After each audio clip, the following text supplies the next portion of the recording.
Снежные вихри кружились над улицами, словно город пытался спрятать себя под мягкой белой пеленой. Свет фонарей отражался на ледяном асфальте, но холод пробирался насквозь, делая ночь особенно жестокой. В одной из частных клиник города царила абсолютная тишина. Холлы сияли стерильностью, а врачи спешили, едва слышно переговариваясь. Где-то за стенами ровно гудели машины, их монотонный шум был единственным знаком жизни.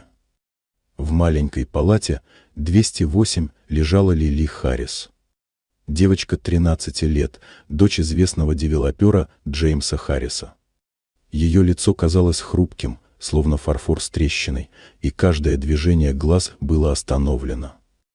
Только холодное шипение труб и шлангов напоминало о ее существовании где-то между жизнью и забвением. Джеймс стоял у кровати, могучий человек, построивший небоскребы, управлявший миллионами, привыкший к власти. Но здесь, перед дочерью, он был беззащитен. 2 недели врачам не удавалось добиться реакции Лили. Каждый разговор о гуманных способах отключить аппараты разрывал его сердце. Для остальных она была пациенткой, для него — все.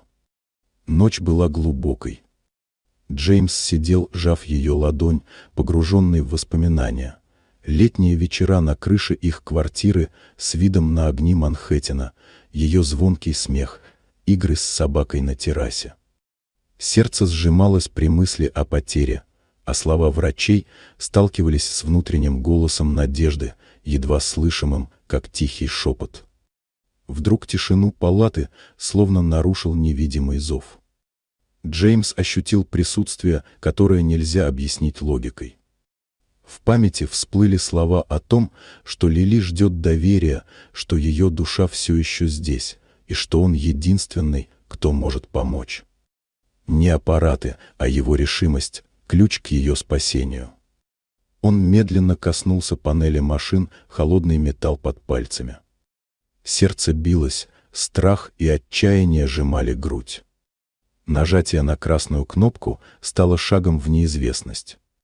Машины замерли, сирены завыли, но среди хаоса раздался слабый, но ощутимый знак. Лили дышала сама. Сначала едва заметно, потом все сильнее, ее грудь поднялась, глаза дрожали, а затем открылись. Живая, реальная, настоящая. Джеймс обнял дочь, слезы и смех смешались в одно чувство, непередаваемое словами. В этот момент он понял, спасение пришло не через власть, не через деньги, а через доверие, через готовность поверить в невозможное. За окном Нью-Йорк продолжал танцевать под снегом, но в маленькой палате 208 настал собственный рассвет. Вот такая удивительная история. Дорогие друзья, если вам понравилось видео, поставьте лайк, а также подписывайтесь на канал, впереди еще много интересного.